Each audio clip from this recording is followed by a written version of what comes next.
delusional. They are delusional. Our board is delusional right now. Guys, welcome to the kickoff conversations on everything football today. This is your host Pranav, and I'm joined with the lovely and pretty Simran Furkan, who is a Real Madrid fan.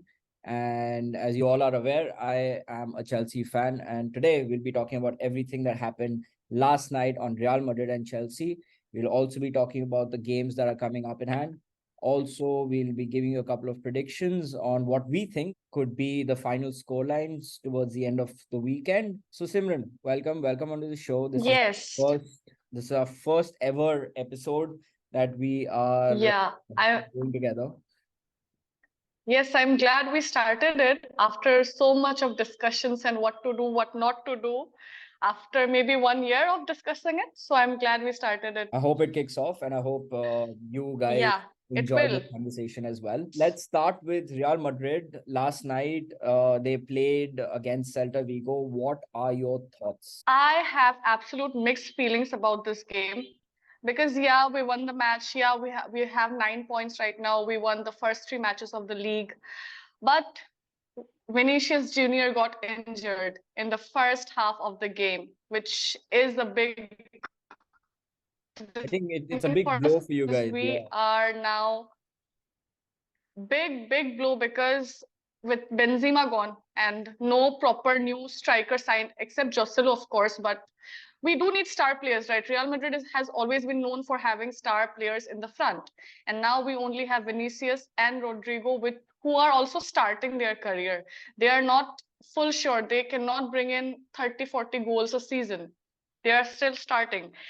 And so with Vinicius also having an injury, hopefully not too big one, and he will return soon, I hope. So this was a huge blow. Also, Kepa, it was his first debut for Real Madrid, and we conceded a goal in the first 3 minutes itself. It was a controversy. It was a huge controversy. The goal was given, and then Kepa was arguing with the referee, like, no, he pulled on my shirt, he pulled on my shirt. And after 5 minutes of all this happening, the goal was cancelled. And the memes were made that Real Madrid, Madrid, they didn't. We won the match, but it wasn't a very good feeling. We were fumbling. In the first half, we were really fumbling. We weren't able to take on the possession. And the 4-4-2 lineup, which we are playing now, because Real Madrid are always known to play as 4-3-3, right? We always have this 4-3-3 go. We don't usually play a diamond midfield, but because we don't have forwards, we are now playing diamond midfield with Bellingham here. Yeah, Bellingham, our star player. I totally forgot about him. So with Bellingham here, Bellingham scoring 4 goals in 3 games, I guess, if I'm not wrong. So much is going on in Real Madrid that I am only confused. In midfield, we are jam-packed, and because of the diamond formation, we are a little bit having problems in the defense because the fullbacks are getting the blow of the counter attacks and all the attacks that is happening. So there's that. So it's all about mixed feelings. So I can understand. I mean, we're actually glad as a Chelsea fan. I'm actually glad that we let go of Kepa. We actually thought that he was going to join Thomas Tuchel at Bayern. Kepa is a smart keeper. I think his height plays a Yeah, major factor in terms of keeping. I think he will get better over time. I'm not sure. We he wanted will. him as our number one this season, but then he decided to part ways and join you guys. Yeah. I do feel bad that Kepa left this season, but I think a lot of Chelsea fans out there are actually happy that he decided to move on, and we got a keeper. I think we've got Roberto Sanchez. He was actually brought on to challenge Kepa, but then now is given the opportunity to take that number one. So we've gone ahead and signed Petrovic, who's also going to start competing for that number Yes. one spot, right? So I can understand Kepa. I think he needs to settle his feet in. It'll take a couple of games. I think probably give him a month's time. I think he'll settle in. He'll understand. Yeah, yeah. He does Yeah, panic when it comes to if any strikers do happen to put pressure on him. I was saying that Courtois had a very poor start with Real Madrid in his first season. So we have to give Kepa time too.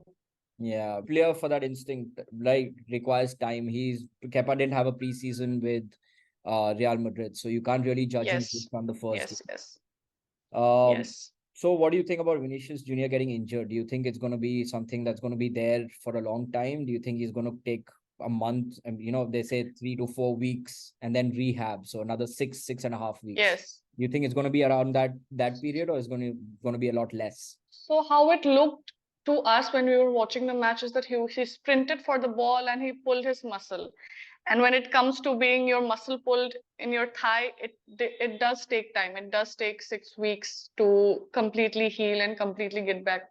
And I feel that he should take that time, even though we are at a very serious disadvantage without Vinicius, and like with only Joselu and Rodrigo in our forward line.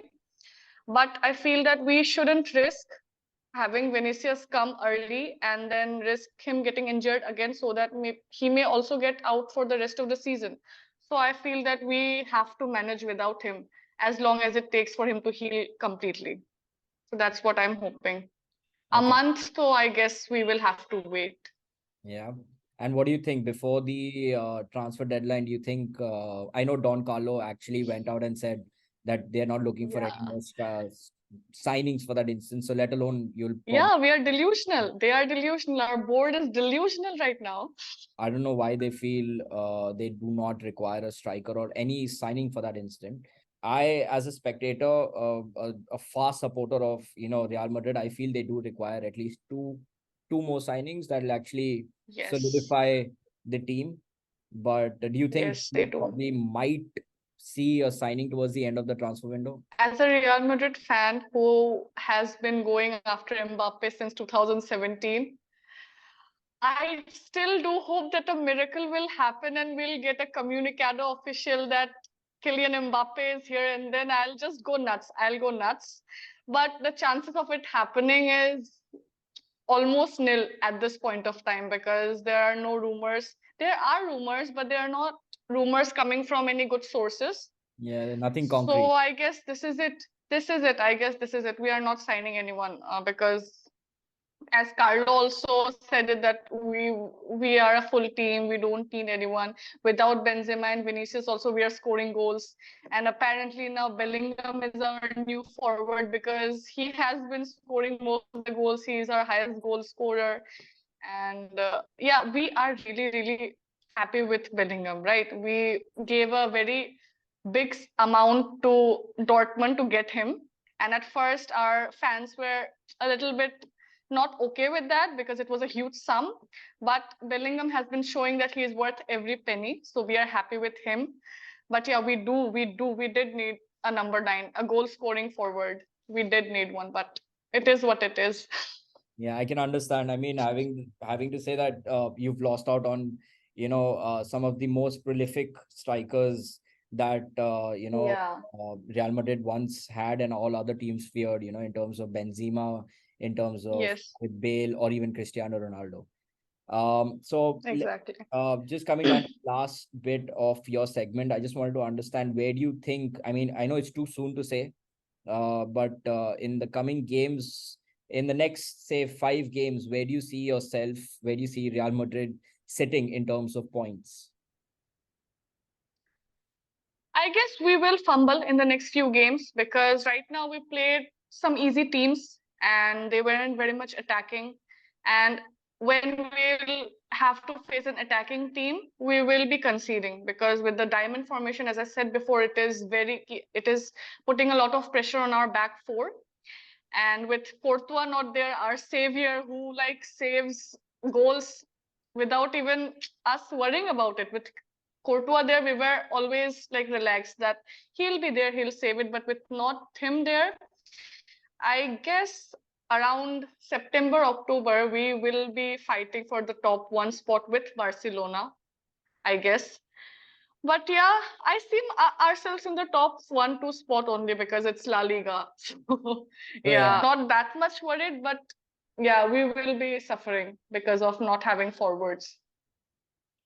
perfect. All right. Let's talk about the Premier League. Of course, you being a Chelsea fan. how was the game last night? And considering you guys had a bumpy start of the season, so how was it winning the first match? Given the fact that we've actually had a very bumpy start, I feel Chelsea needed to win this game against Luton Town. If we happen to even draw this game, let alone lose, it would have become very, very controversial for us, being the highest spenders in the Premier League, spending over Yes. 1.2 billion for that fact on players. We as Chelsea fans have been constantly being ridiculed of the fact that we've been spending money, we've been selling players, we've been buying players, we've got no concrete structure in place. Let go of three managers in the past year itself. So we've had a we fumbled, I would say, in the first two games. We drew against Liverpool, which actually showed a lot of good signs that we were on the right path. And then we fumbled against a 10-man West Ham. It really dented our confidence as a Chelsea supporter.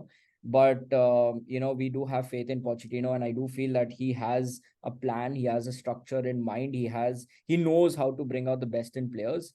Luton Town, I think it came around the best time to actually build our confidence and pick things up from here. Luton, Yes. I would say it was a blessing in disguise. We got to play Luton. I know they've not spent a lot of money in terms of transfers, but they're pretty decent team. They're a very small team. I've vaguely heard of Luton Town being a good team in the championship. Never expected them to actually go through the qualifiers and then get promoted. I think the first 20 minutes of the game were a bit shaky. Caicedo, losing the ball one or two times was something that was a little nervy for me as a Chelsea fan. But then we started slowly, started growing into the game. Raheem Sterling, I feel, is the man of the match, and I feel he has, his game is actually shot up from, say, the Liverpool game to the West Ham game to even now, having to score those two goals. Yes. And gathering an assist was absolutely outstanding. I think there are a few. I would say there are 5 to 6 things that I would take back from the Chelsea game.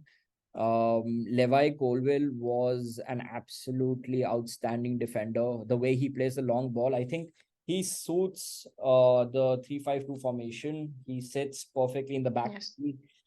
He's absolutely confident on the ball. He even to take on the responsibility of that number 26 jersey of John Terry, the legend. John Terry is something very big to fill into his shoes. I think he's doing a good job, and I hope that by the end of the season he's one of those defenders that actually comes into the top 11 of the Premier League that they decide, right? So Levi Colwill is one of them. I would talk about again Raheem Sterling being Raheem Sterling. He's picked up pace. He's one of those prime Raheem Sterlings that we're looking at Man City, where he would drive through 5 players, pull down players, run through them, score, even manage to get an assist. He's done all that. I've been hating on Raheem Sterling during preseason. He always panics. He does all the hard work, and then in the final third he panics. He doesn't decide what to do, but then he's getting better. I think Pochettino is, I think biggest responsibility is on Pochettino's shoulders to mend Raheem Sterling into the player he is. I would probably look at Enzo and Caicedo. I think the second half played a major role where their partnership grew. Caicedo doing all the dirty work, Enzo doing all the passing. That really kind of, molded together. Nico Jackson, I mean, hats off to the guy. His work rate is tremendous. He runs, he puts pressure, he drops back. He's always there for counter attacks. In his first game going up against Konate and Van Dijk was amazing to see. I mean, we were obviously looking at the output. He was not finishing. Something was lacking, but we obviously, as Chelsea fans, will always give him a lot of credit for the work rate he puts into the game, right? So him having to get that goal also was big, because back when Didier Drogba took up the number 15 jersey, he scored around the same period. So 25th August was when he scored his first debut goal. Nico Jackson also got the same goal during the same period. And last but not least, I'll probably end up talking about Malo Gusto. genuinely saying this, if Reece James wasn't injured, uh, then Reece James would have cemented his, position in the, in the right back position. But Malo Gusto has been absolutely solid. This player, he's young. I think he's 19, 20 years old. He's young. His agility is next level. He reads the game so well. He backed 2 assists for Raheem Sterling. He was absolutely outstanding. I mean, a player of that quality to go up against, teams in the Premier League, it's not easy. You're coming from Lyon. I think he's going to cement that right back position for himself till Reece James comes back, and then I think they're going to battle it out. But these are the few things that I'll probably take back with me. And thank God this is our first 3 points after Exactly. the last 8 games we've played at Stamford Bridge. And I'm just grateful that we pick up from this point onwards and we just look only at the positives. We reflect on the negatives, give a little credit to Conor Gallagher. He did exceptionally well, and that's something I'd probably Okay. take back from this game. Okay, since you guys are in transition right now, as we can see your squad, it's mostly the young players only, with only Thiago Silva as the oldest player there. So are you worried about the defense part of your team for this season? And as Silva is 39 years old and injuries happen to our center backs most of the time. So are you worried about that part, that if he somehow has an injury or something, so who will take care of that? Who will be the leader of your team, of this young Chelsea team? It's not like we don't have players that won't step up to the occasion. Line, we have Ben Chilwell also. So in terms of leadership, we have people that can guide the team, do the job. We've got Levi Colville, we've got Badeshil, who's coming back from an injury, who's very calm, very smart, center back that, Chelsea can rely on. So that's something we're actually looking forward to.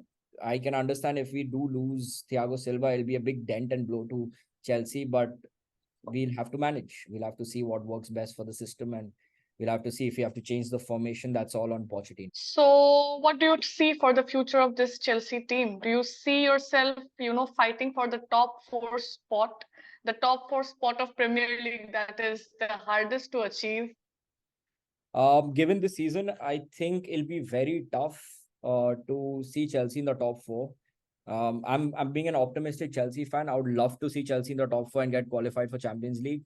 But teams like Brighton, Newcastle are not making it easy for other teams. Exactly. You have teams like, obviously, you have the big four. You have Manchester United, Man City, Arsenal. You've got Chelsea, Liverpool. But it's going to be tough. The smaller teams have obviously reinforced themselves. No team is just playing for the heck of it. Everyone wants to compete and come within the top 6, at least qualify for Europe, be it Champions League or Europa League, right? Or even the Conference Cup. So everyone's trying to battle it out.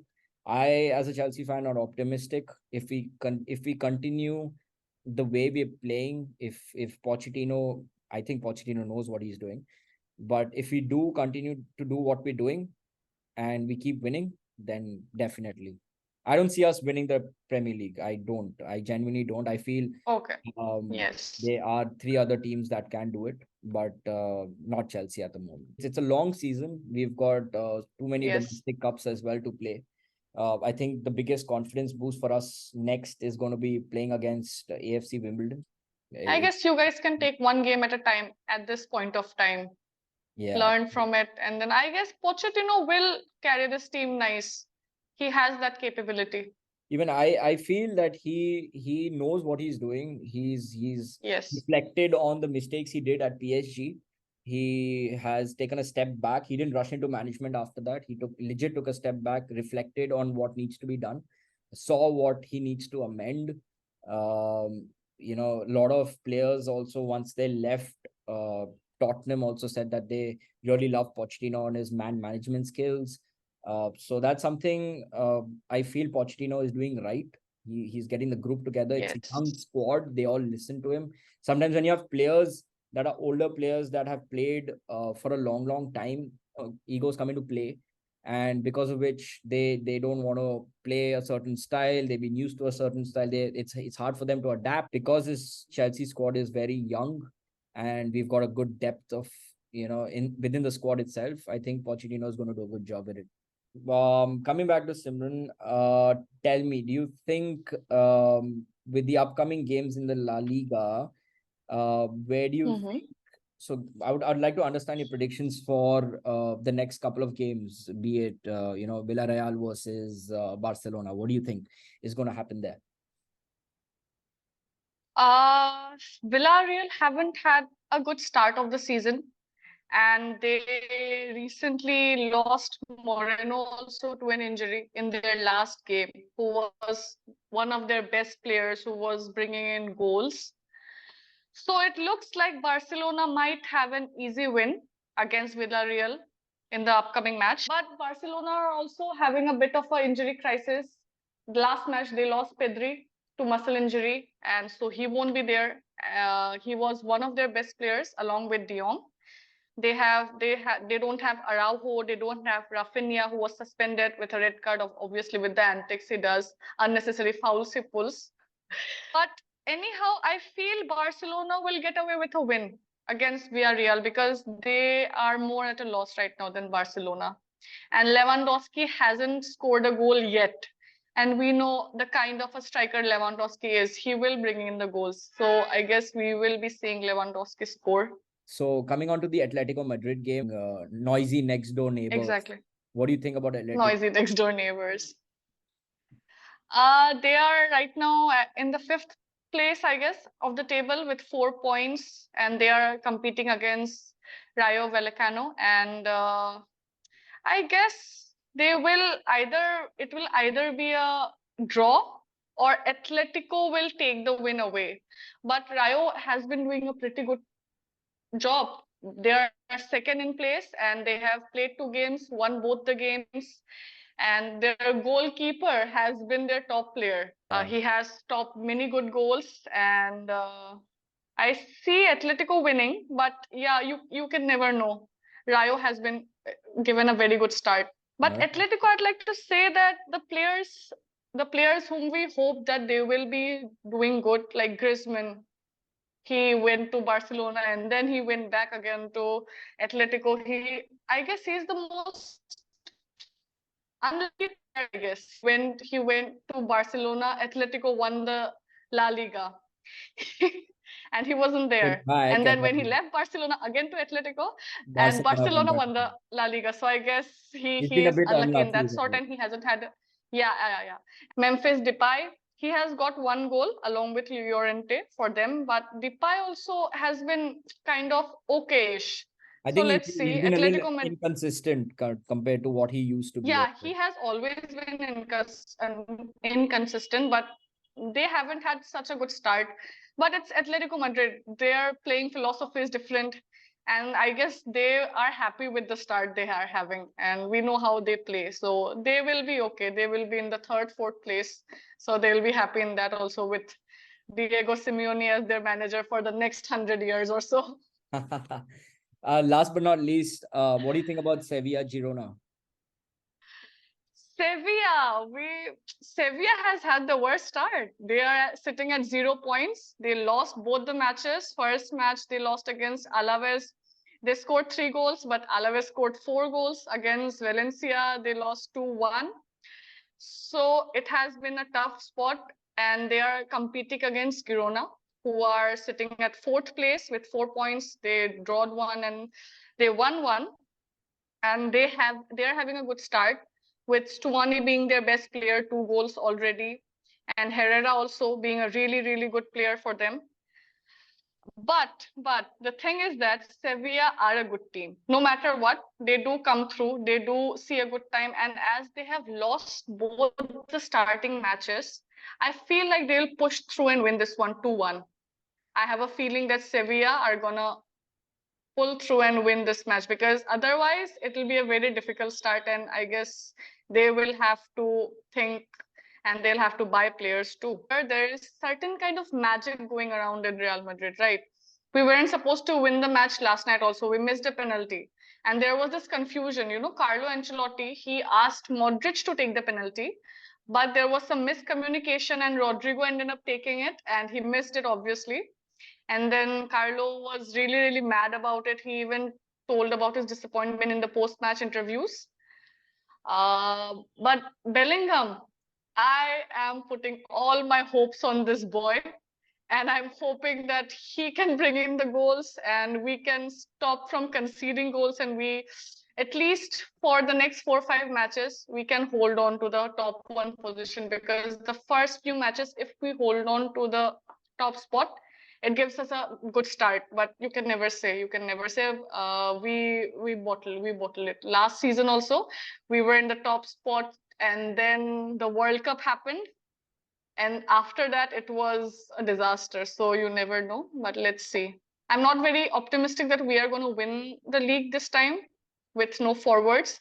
If Mbappe comes, then though we will be all right. But if not, then winning La Liga is really, really tough, because we are not very good at being consistent with our wins. Real Madrid can do wonders in Champions League.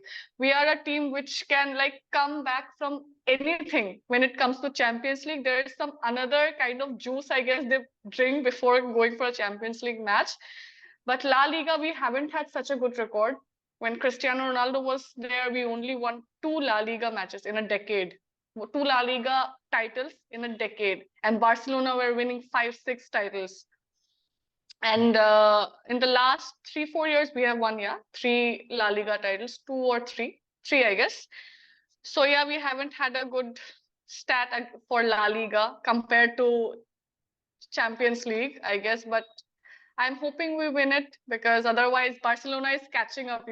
And I do feel that I think it's absolutely crucial for Real Madrid to keep on, hold on to that first place position if they can as soon as possible, to make sure that Mhm. they end the season at that position as well.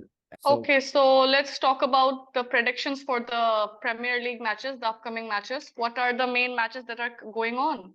so we've got United versus Nottingham Forest, which is going to be a crucial game for United. They've they won the first game against Wolves, and then they went on to lose against Tottenham, which was pretty Exactly. tempting. So this is one game to Yes. watch. I think United might just win it, but you can never tell. Nottingham Forest also has been playing some good football. They've recently signed Andres Santos from Chelsea on loan, so he could play a very crucial role in that midfield. Another big game, Brighton versus West Ham. I think that game is also something we need to look forward to. Brighton has been in some mad form. They've been playing that the Zerbi ball, as they call it. They've been playing it exceptionally Yes.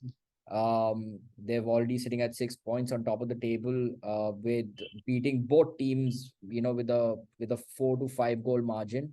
Uh, so that's something that West Ham should be afraid of going up against Brighton. But West Ham will take the confidence with them after beating Exactly. Chelsea in the London Chelsea. Derby. They will take it with them and they'll go up against Brighton. So that'll be a good game. I think Brighton will win it. It's going to be a 2-0 win, but you can never tell.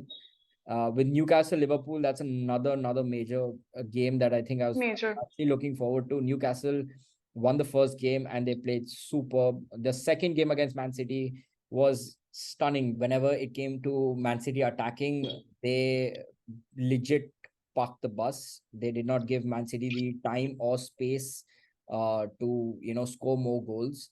But that's something I think they'll learn from that, and then they'll go up, take that with them and go up against Liverpool. Another big game. I think I won't say it's a big game, but I What think about Tottenham and Bournemouth? Tottenham versus Bournemouth. See, Bournemouth has also been playing some good quality football. But I think Tottenham will take that win. They will. I Yes. think the Cherries won't do as well as they did in their previous games. Uh, I think Tottenham will take it. They'll win this one. And with the next game, Arsenal versus Fulham, another London Derby game. I think Arsenal's going to win it. I think everyone knows that Fulham is not the team that they were during Once preseason. were. Yeah. And after losing Mitrovic, I think it's dented their striking. Exactly. They don't have any striker to fill that position. So that's something that's I feel that a few predictions on my end where Arsenal, Brighton, I think Newcastle versus Liverpool is going to be a draw.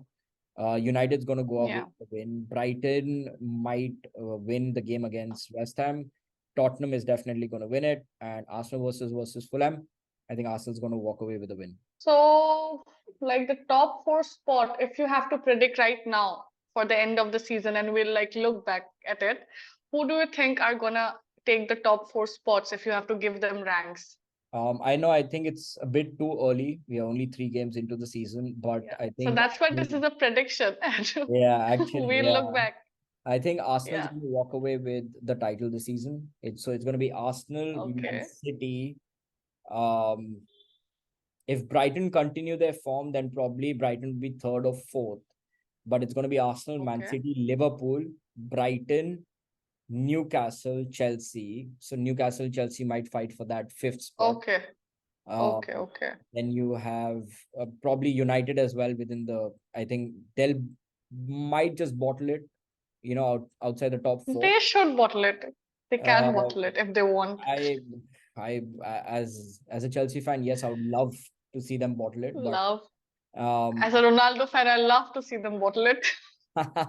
yeah, I mean, you can never tell, right? So this is You can never tell. this is Yeah.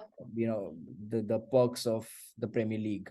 But yeah, Yeah, so it has always, you can never know who sits at the top four or the top six itself. right. I'd like to thank Simran to have to come on and do this with me. It's been a pleasure having you here. We're going to do this very often, guys. If you do like this Yes. podcast, we would like you to subscribe, do support the podcast by dropping in a like, do comment, do let us know what you think is going to be the prediction for the upcoming games in the comment section below. We would love to know your thoughts. And of course, if you think that we may be wrong in some of our predictions, please, mention that in the comment section as well. And do drop in a like, subscribe, and support us. We're going to obviously come back with another video. And this is going to be post the weekend. And it's all going to be all about what we've talked upon in terms of our predictions. We are also going to talk about what we feel the teams could have done better, and then we'll move on to the next week fixtures. Thank you, Simran. Thank you for coming on Yes. board. It was a pleasure talking to you, and I Thank hope you for having me. you enjoyed the session as much as I did. We'll do it often and we'll keep growing, I hope. Perfect. Thank you so much, guys. Thank you for viewing in. Bye bye.